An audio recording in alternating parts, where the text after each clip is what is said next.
My name is Lindsay Anderson, and I'm on the executive leadership team of the symposium. Our speaker today is Mike Redding. He's Managing Director. Don't press down, you're hitting my...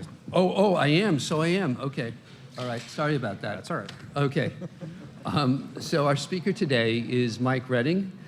He's Managing Director of Accenture's Technology Labs. The 5 R&D labs that he oversees globally are across the globe identified top emerging technologies that will impact businesses in 3 to 5 years. Today, Mike will share Accenture's 2013 Technology Vision, why every business is a digital business. Without any further ado, let's welcome Mike.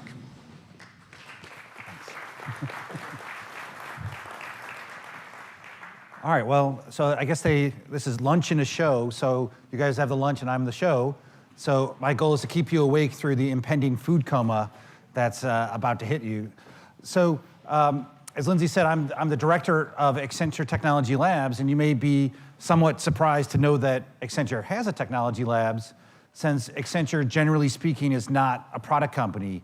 We do have the Accenture software division, and we do have some products, but generally speaking, we're about 270,000 professional services folks around the planet. But the reason and the goal of the Tech Labs is to take a look to the future and say, what are the technologies coming down the pipe that are going to impact the enterprise? So on the one hand, we do have you take some look at consumer technologies, but generally we're trying to ask, what are the big transformative waves of change that will affect the CIO agenda? And so that's what I'm here to talk about today. And on your table, there are copies of the executive summary of the vision, so you can follow along at your table if you so choose. And of course, we can always get you the full white page version. I'll talk about that a little bit later. But we do this each year. We do kind of a bottom-up analysis on things like where venture capitalists are investing their dollars, the proceedings of conferences like today. We actually crowdsourced it, and we actually sent out a survey and an interactive online forum for 160,000 technologists at Accenture to get, from a grassroots perspective, their thoughts. And of course, every day around the world, Accenture's meeting with CIOs, and one of the things we like to do is ask them their point of view and where they're putting their claims and where they're going to make their investments. And we bundle that all up, and kind of let the data cluster itself, and come out of that with 5 to 10 trends that we think are going to be mainstream in 3 to 5 years, so that by being about 3 years out as the peak spot for adoption, you can start to see evidence today. You can start to see the underpinning technologies. It's not teleportation and flying cars, which would be awesome, but not actionable, right? And we want to make sure that everything we talk about is something that you can start to include in your IT agenda, even as we speak. And so I'm going to share that with you today. We'll have some Q&A at the end, and then we'll go from there. So as we jump into it, we're at one of those interesting periods of time when it comes to information technology. We really think that because of the large-scale deployment of technologies like mobile, right, where there are 2 billion smartphones on the planet, and there's 6.9 billion phones in general, meaning that more people on the planet have cell phones than have shoes, right, or running water. So mobility is practically ubiquitous at this point. Or social media, right, where over 20% of the world's population daily participates in some form of social media. Or we start talking about cloud, and we'll come back to that a little bit later, but again, large-scale deployments in almost every geography being expressed in every industry. And then last but not least, quote-unquote, big data, right, which the whole information technology industry for the last 50 years has been all about data, but now starting to see very large-scale data implications. When you take these building blocks together and you start to look at the synergies and the opportunity and the road ahead, we start to realize that there's this turning point where IT can take a strategic position with the enterprise to really help reshape the business, to change how business is done, to change the economies of scale. And so that actually doesn't happen every year, but when we looked at the underlying trends and added it all up, oops, wrong button, there it comes to go down instead of up, we actually came up with this overall theme, which actually I think dovetails into some of the fantastic work being done here at MIT Sloan, which is the thought that going forward, every business needs to think of itself as a digital business. That you cannot be the best in your industry sector if you're not the best at the deployment and exploitation of technology. That you can't separate, generally speaking, the business from IT, that the two are absolutely fused together. And this is going to create both a lot of opportunity, but also, a lot of challenge. And, I like to use some examples to bring it to life. And one of my, favorite examples of companies that were traditionally analog and have gone digital, start with Nike, right? Think about Nike Plus, that little thing you put in your shoe, so as you run around, it keeps track of your steps, or Nike Fuel Band, right? Nike's realized that the data that they can collect about an athlete is just as important for high performance as is some new nanofiber for the shirt or some new elastomer in the shoe, right? Or if you look at Kia Motors, right, where automotive historically have a long design life cycle before they bring a product out, they've gone social, right? They've engaged with their consumers on the design of the car interior and the layout of the cockpit and the materials used in the seat, such that they can shorten the cycle and they know that the product that they're bringing into the market is square on with what their end customer is interested in.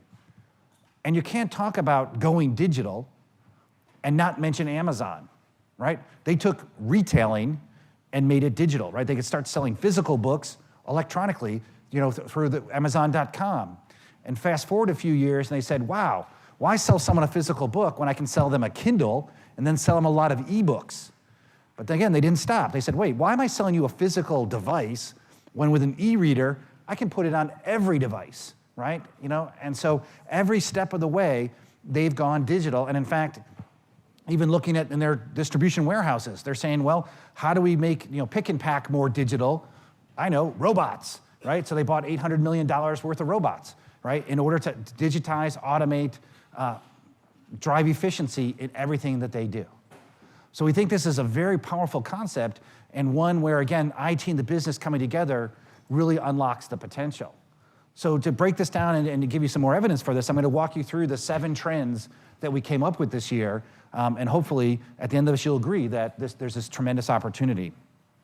So let's get into some of the details. So the first trend I'd like to highlight is one we call relationships at scale.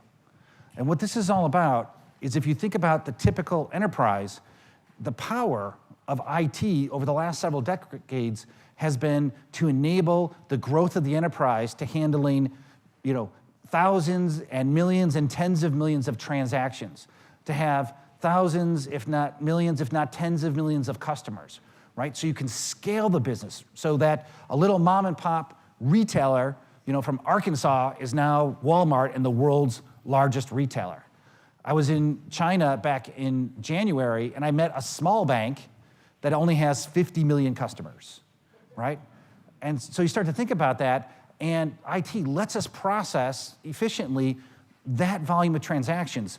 But surprisingly, the experience, the interaction between the end user, whether it's the employee or the customer, is still generally a one-size-fits-all. There's one way to do it because that's how the process was laid out. There's one experience regardless of who you are and what segment.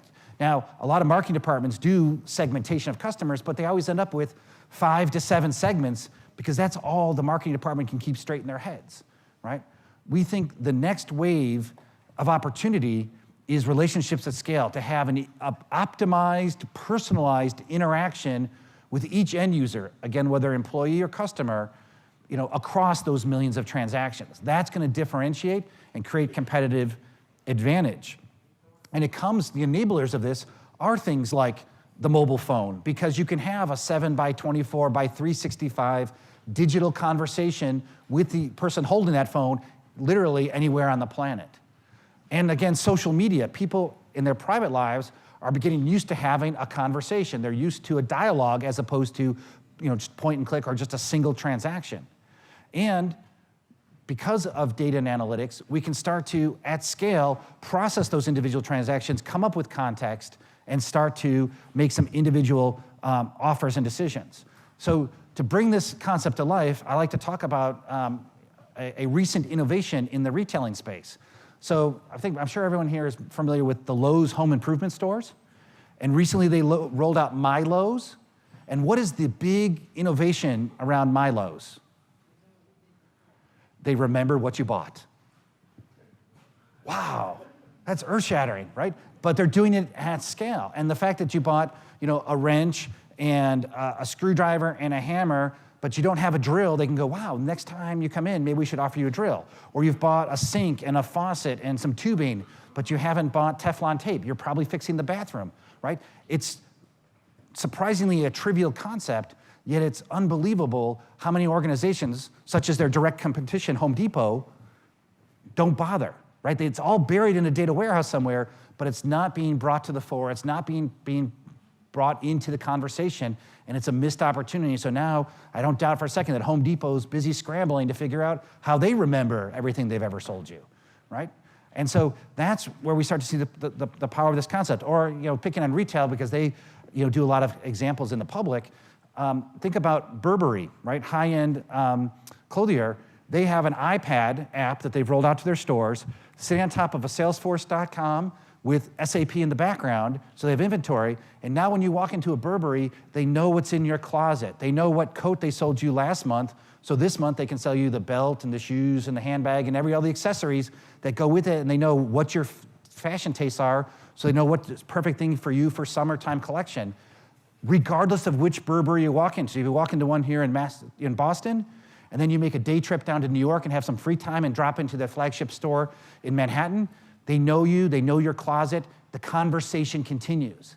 And that's critical, because for any end user, between them and the organization, it's a one-to-one relationship. And they expect that whether they talk to you on their cell phone, on their tablet, on the phone, on the website, in person, they expect the conversation to continue. Just like if you're talking to your best friend, the conversation continues even if you drop off and call them a different way. The end user expects that. And that's where there's tremendous, again, opportunity. The building blocks exist, but the exploitation is still minimal. And in the end, we come to realize that business success comes from having a relationship and being relevant at a moment of opportunity, and that's where we see this trend going over the next few years. All right, let me move along here.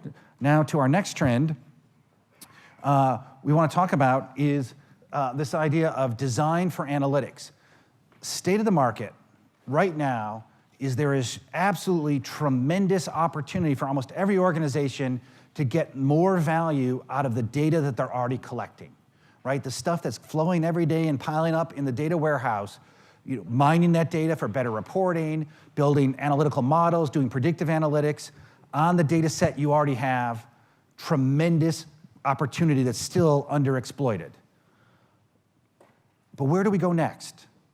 And we think where we go next is this concept of design for analytics, which is starting to say, you know what? Just because we have this data, a lot of it is an artifact of the systems or the processes we put in place, but it may not be necessarily sufficient to actually answer the business question.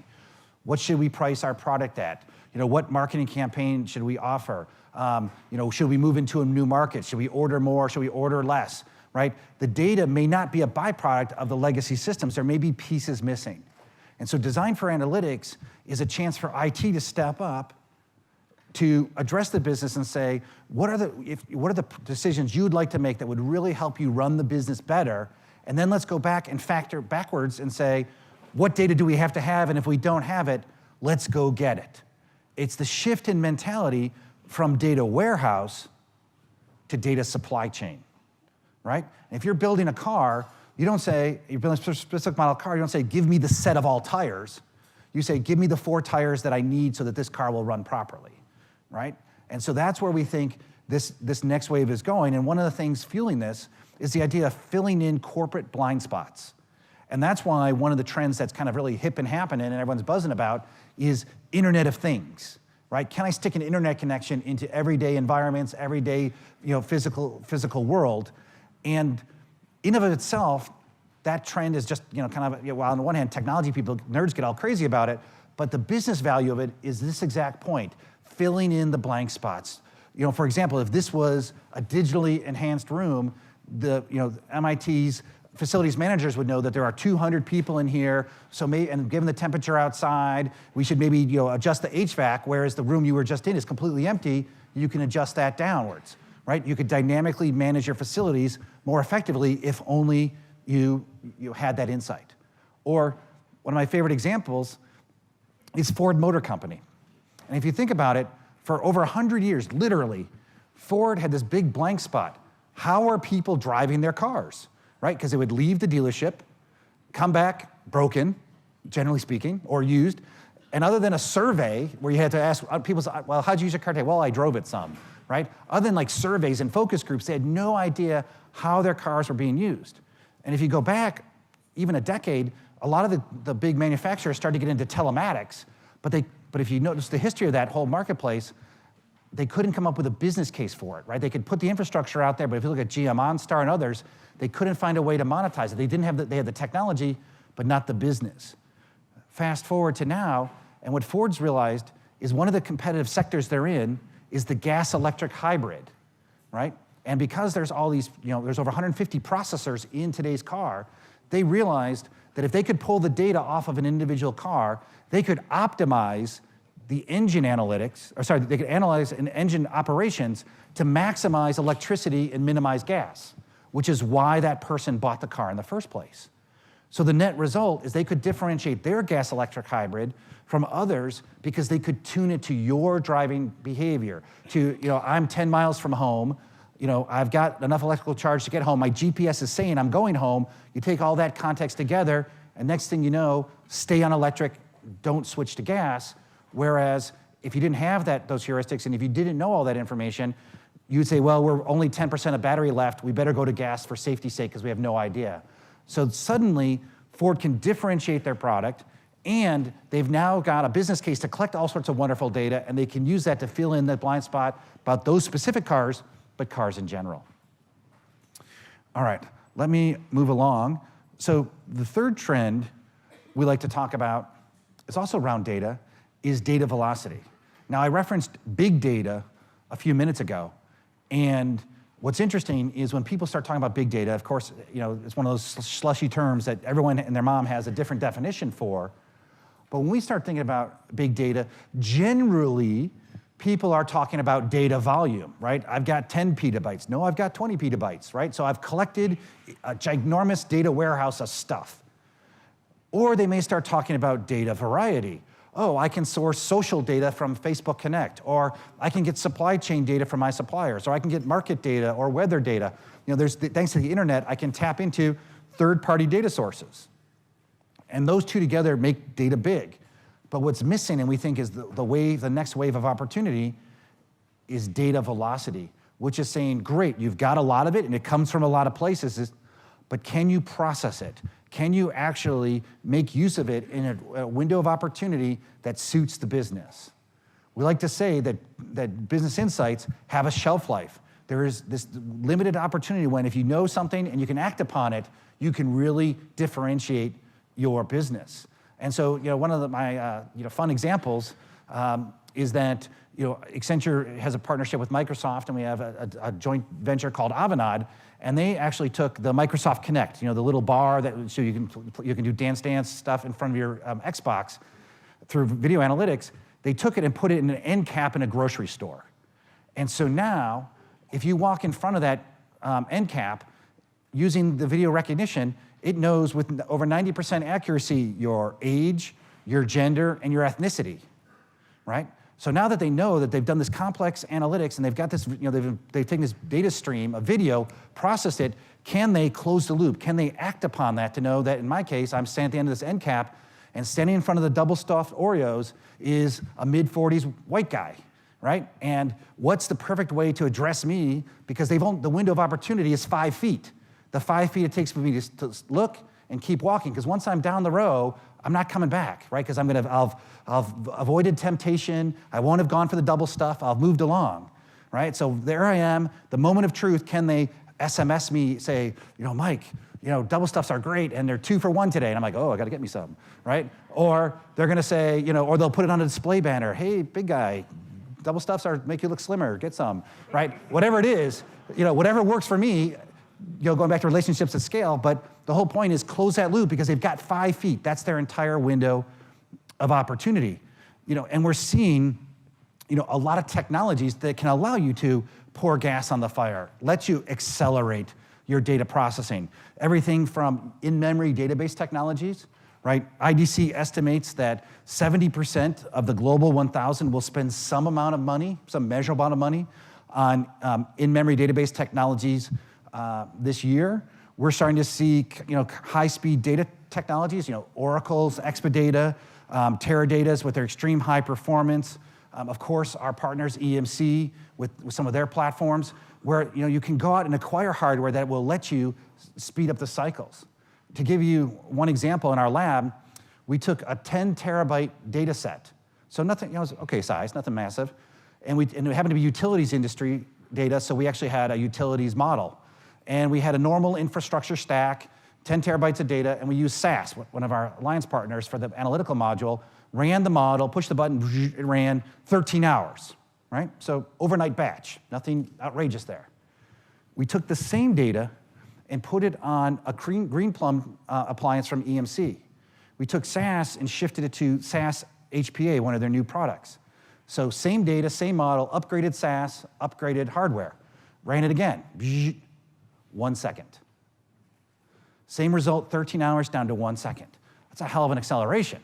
Now, the question then becomes, what's the difference between those two setups?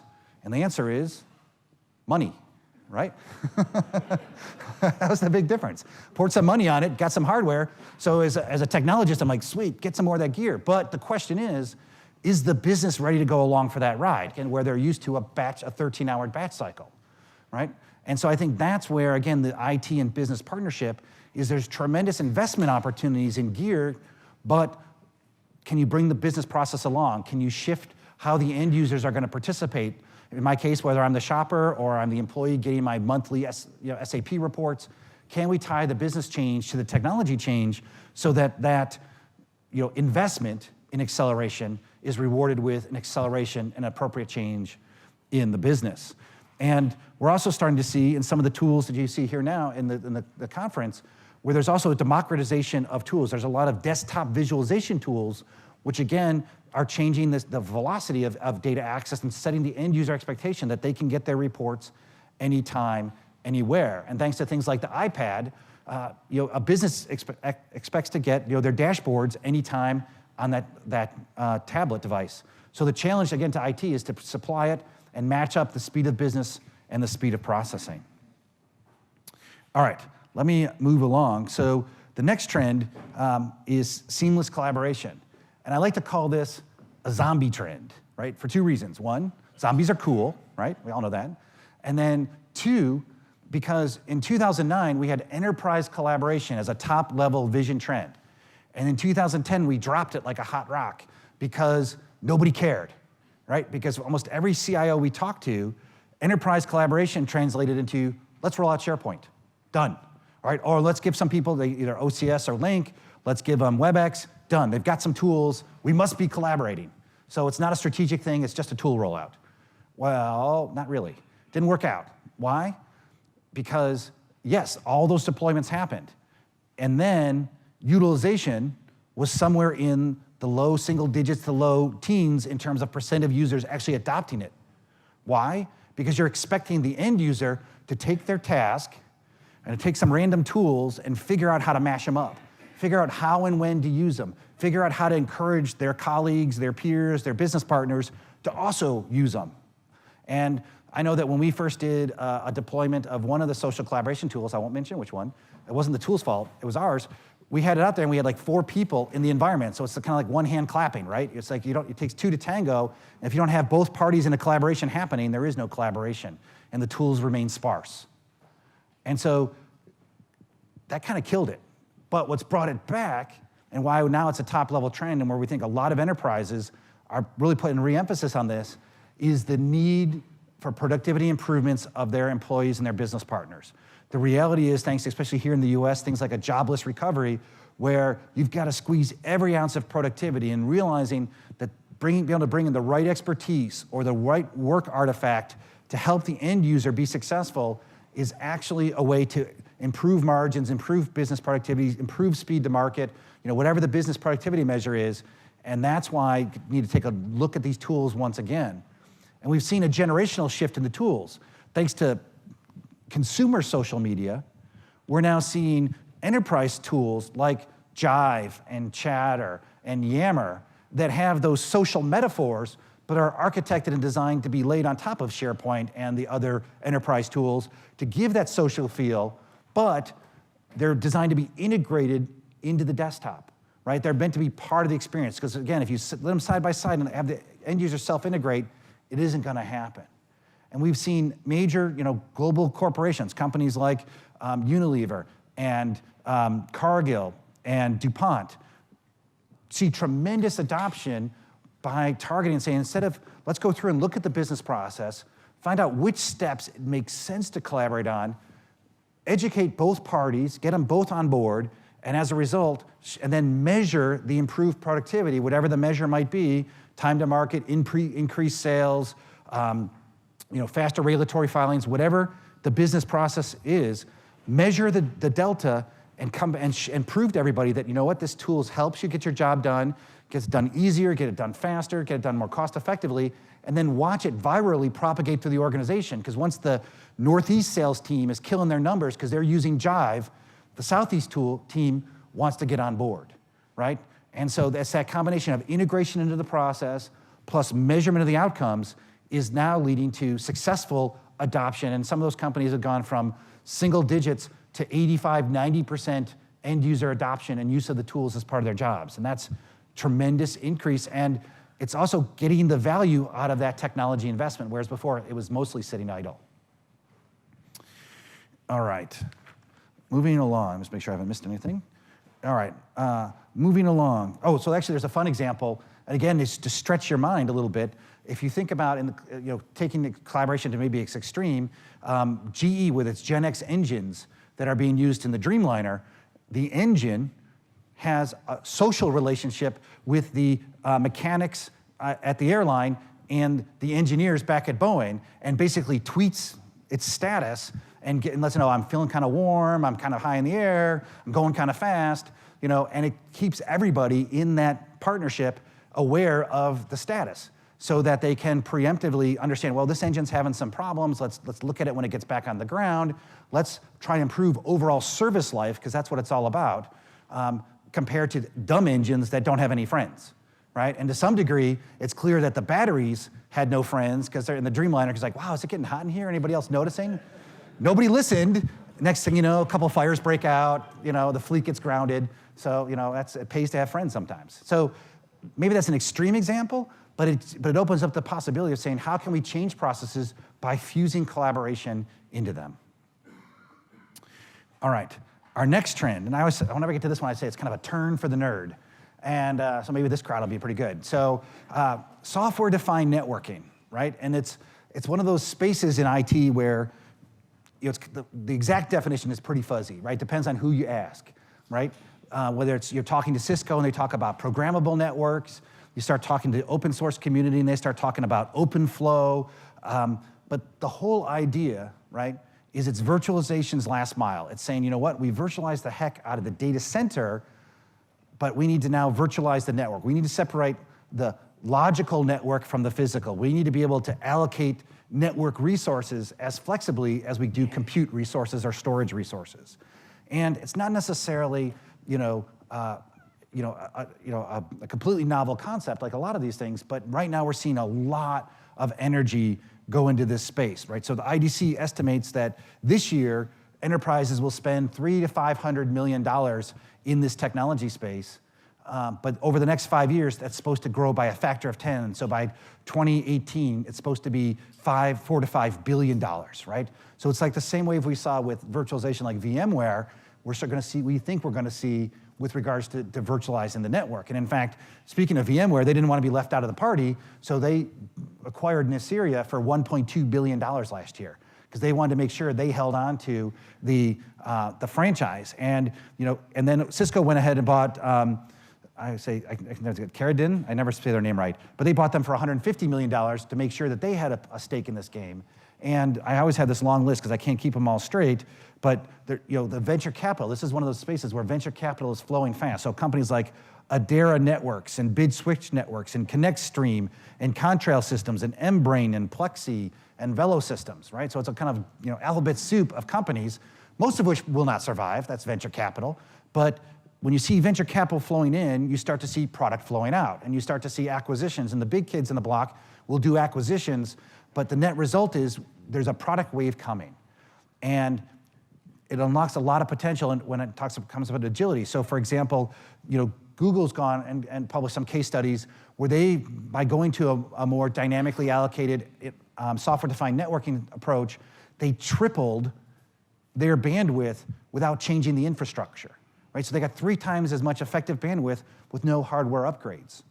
Or you talk about eBay, and they talk about, because they have doing a lot of new products, new project teams, rapidly spinning up thousands of teams for 6-week, 8-week, kind of agile project environments, but they could spin them up automatically without a lot of IT, operations intervention. Whereas before, in order to segment the networks, do different things, they had to have a more manual process. So they're seeing a lot of cost effectiveness and agility coming from it.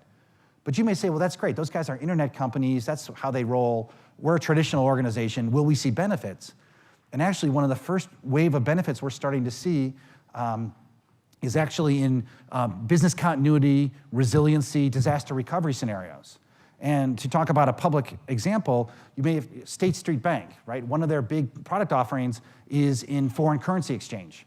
And they went through and for several of their divisions implemented Velo systems in order to give them more flexibility in network allocation, because they were going after a use case around latency, right? Because if you're doing a trading platform, time is money, right? So you want to process trades as quickly as you can with the guaranteed results.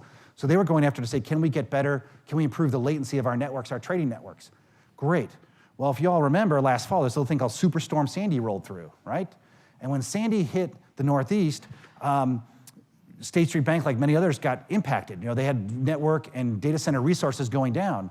But interestingly, the 2 divisions that were using Velo systems stayed up through the whole storm, right? Because they were able to dynamically reroute traffic. They were able to move compute loads. They were able to accommodate the comings and goings of different parts of the networks, different parts of the data center. Now, they did have degraded performance, but overall, they didn't go down. 5 other divisions of State Street Bank that hadn't yet adopted this technology did go down. And in fact, there was the CEO of Velo Systems like to talk, doesn't name names, but he talks about the CFO of another Wall Street hedge fund that said, you know what, no, we're not going to implement this technology in the fall. This company's a little too small. It's not a priority. We'll let it go. They were down for 7 days because of Superstorm Sandy. If you're in the financial industry and you're down 7 days, that's big. And so, needless to say, once they got back up, the CFO was calling up Velo saying, hey, come back in. We should talk. So, a lot of different ways that we think this technology is going to be deployed. A lot of shakeout, we think. The standards are still really murky. So this is kind of on the further edge of our 3 to 5 years range for adoption, but it's something that we think that because there's technology in the space, whether it's Cisco or one of the other startups, there's an opportunity to start getting it into your IT stack, to start looking at it, testing it, and understanding how it's going to impact your operations and what potential it might have where you need flexibility, where you need agility. All right, let me move along here. The next trend is active defense.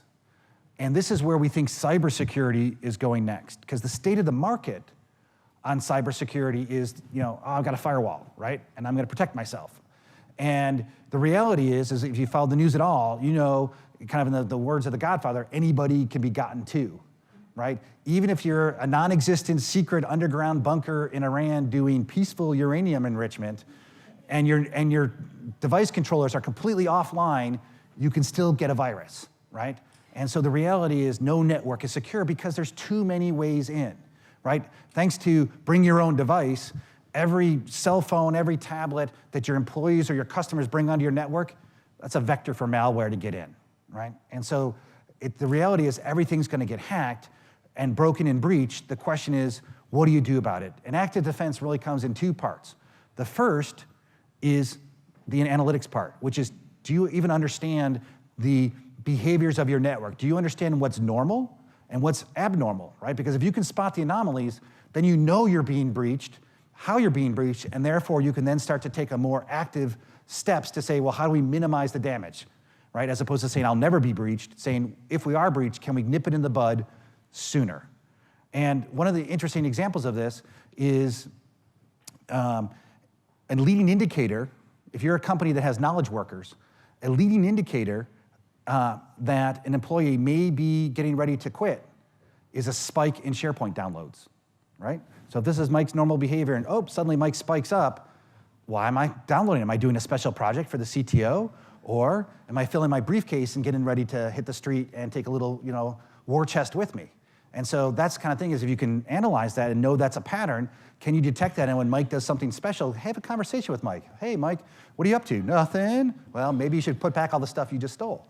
Okay, here you go. So the whole idea is, can you find the behaviors of your networks, of your systems, and then take proactive steps? For example, going back to software-defined networking, dynamically changing your network configuration so that if someone breaks in one time, they can't exploit the same way twice because the network has changed. It's the equivalent of moving the doors and windows on your house after someone's broken in so they can't enter the same way twice. Or the little graphic there with the bees, honeypots, right? Start to put out fake documentation, fake data sets, fake network configurations so that the intruder who doesn't know the real from the fake, will grab the folder that says top secret, confidential, don't look here, right? That's sitting out on the desk, proverbially, versus the real data which is buried in the data warehouse and nobody can find it anyways, right? So therefore, they'll grab the easy stuff and run, and the net result is they come away with bogus stuff. You look at the Wall Street Journal, the New York Times a few months ago, they were getting hacked by Chinese hackers looking for source data. Again, if they'd had a honeypot, they could have put all this fake data out there because the real folks would know those directories, those drives, that's all bogus, right? Or you even get into things like sandboxing, and all kinds of other technologies, again, that help you try to contain the problem so that you can identify it, understand it, and mitigate it. And the bleeding edge is even taking actions to shoot back, right? To go after who's ever attacking you. And I will be the first to say it's completely unclear as to what the legality of such actions are, so I cannot ever advise you to do that. But disrupting the botnet, disrupting the hacker, hacking them back, I'll leave that to you all in your legal departments to figure it out. But whenever I give that talk and talk about this a bit, the one group that always wants to know about how to shoot back is the pharma guys. I don't know why. I think it's because they're used to making pills that solve a problem, so they want a magic pill that solves the hacking problem. So they always go, how do we shoot back? I'm like, I don't want to know about this, right? Because who knows if it's legal. But it's things to think about so that realizing that the attack vectors keep changing, so do the responses. All right, and then last but not least by any stretch is our friend the cloud. And we debated, should cloud be a future trend or like mobility, like social, it's already at scale, right? We don't really need to talk about it. Well, we think we do for two reasons. Cloud is mostly a future, not technologically. Salesforce.com is 14 years old. Workday, right, the darling of the software as a service space, disrupting the heck out of PeopleSoft, new kid on the block, is 8 years old, right? Amazon Web Services are almost 8 years old. So these cloud technologies are at scale. Azure did $1 billion in business last year, right? The technologies themselves are at scale. They're in the market, depending on the geographies you work in. Obviously, the US has a heavy concentration, but other markets as well. What hasn't happened is the adoption, right? The latest statistics suggest barely double-digit teens % of enterprises have a production implementation of platform as a service or infrastructure as a service. About double that, low 20s, almost into the 30% of companies have some software as a service. So we're still seeing really low adoption of these scaled platforms. So we think the trend over the next 3 to 5 years is putting the cloud to work, bringing it under the IT operational umbrella. So that means extending governance, extending security, extending provisioning, extending chargebacks, all the things that you would do for any kind of IT managed resources, putting cloud under that umbrella so that you can supplement your existing infrastructure with cloud resources on an as-needed basis. So we don't think people are going to throw out their legacy infrastructures and go, let's go cloud, 100%, forget all that old stuff, right? Never going to happen. But the federation, starting to mix cloud in, but have it not be a couple point projects that some departments have gone rogue on, but actually bringing it under the umbrella That's what the next 3 to 5 years is when it comes to cloud. And of course, there'll be incremental enhancements in the technology, but it's really going to be about governance and IT operations and the fusion that's going to carry us forward. So with that, let me sum it up, which is, we've got these 7 trends. We think that when you start to stack them on top of each other, you start to realize that there's this really transformative opportunity to really explore and expand and enhance the digital dimensions of any business. And we believe that that's the battleground. I always like to point out that Walmart is in the process of hiring nearly 1,000 people in Silicon Valley because they finally realized that internet thing is important, right? And so, they've realized that they've now got to compete in a way that they never have before, and they're not alone in that. So we think as you stack it up, tremendous opportunity, IT, the business, IT to take a leadership position and help with this transformation. On your tables, you do have the executive summary. There is a full 90-page white paper that has more case studies. It also has a 100-day plan and a 365-day plan, so food for thought in terms of how to get started with whichever of these technology trends make sense to you. A lot more references and technology examples of some of the vendors we think that are starting to embody these trends. And so, you can see the simple URL, accenture.com/technology vision. Or if you drop by our booth in our table, we have some hard copies. Makes for outstanding airplane reading, right? Because you're not supposed to be doing stuff electronically anyway, so it's a nice hard copy. Or, of course, but I do not recommend it as bedtime reading because it's so riveting, it'll keep you up all night. Though the next time you come to work dragging, you can say, well, I was reading that vision all night, so that's why I'm so tired today. So I'll give you an excuse. So with that, we have a few minutes.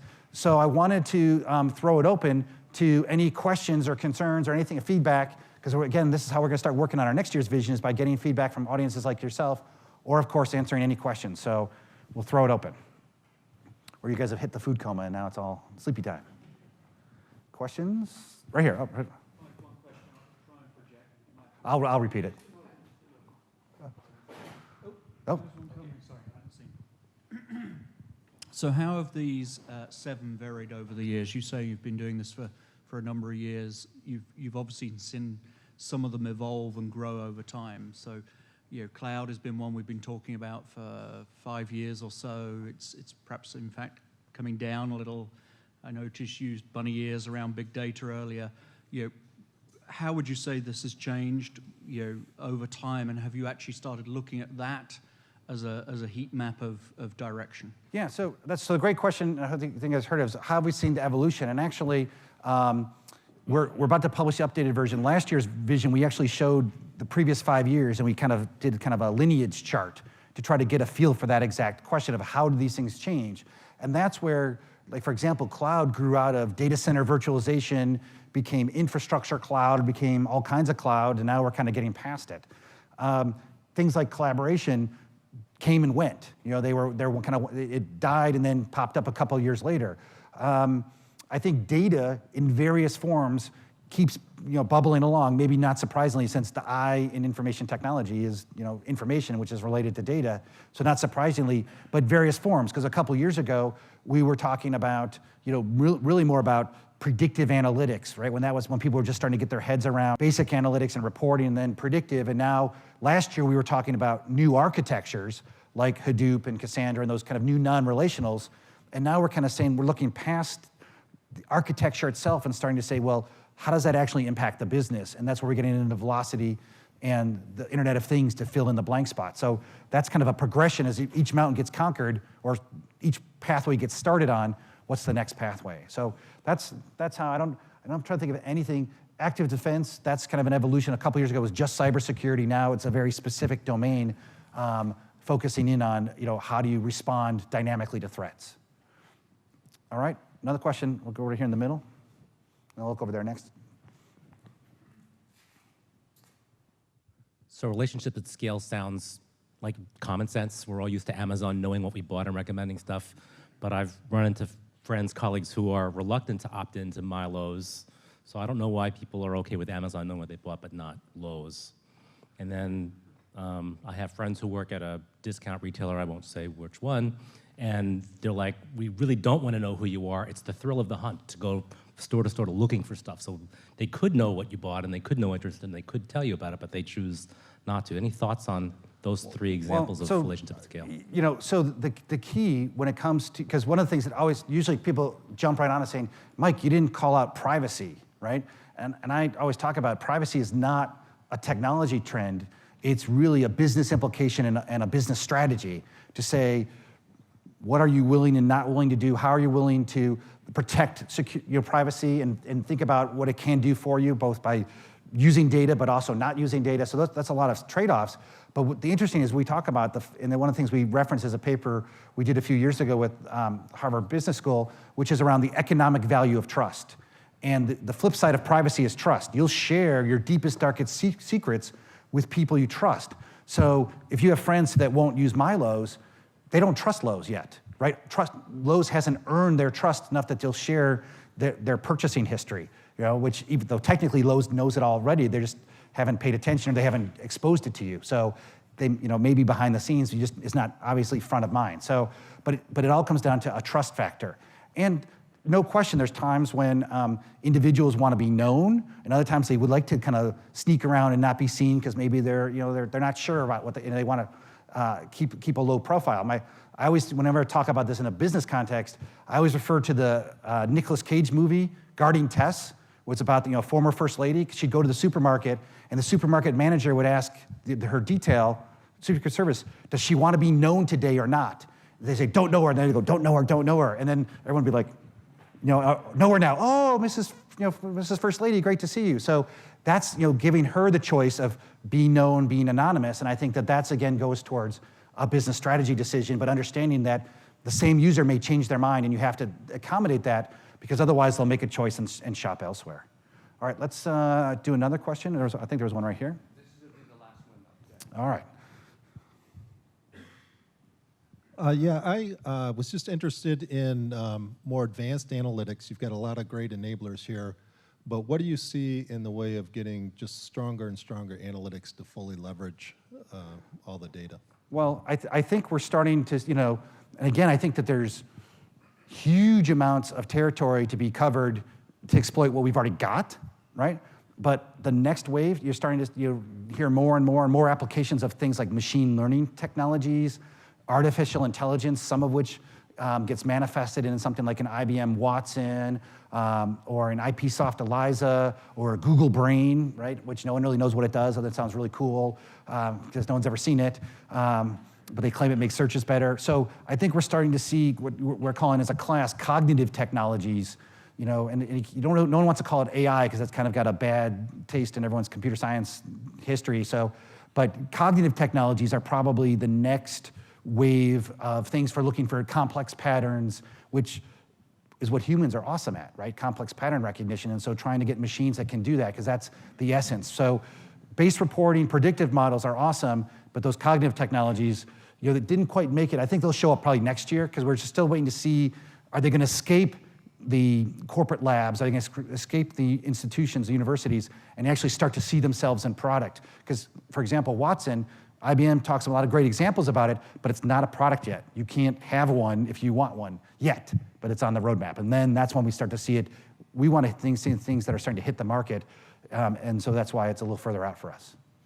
All right, I'm getting the hook, so. Well, I'd rather not phrase it that way. So thank you very much, my Mike. pleasure. Great insights. And on behalf of it, I'd like to give you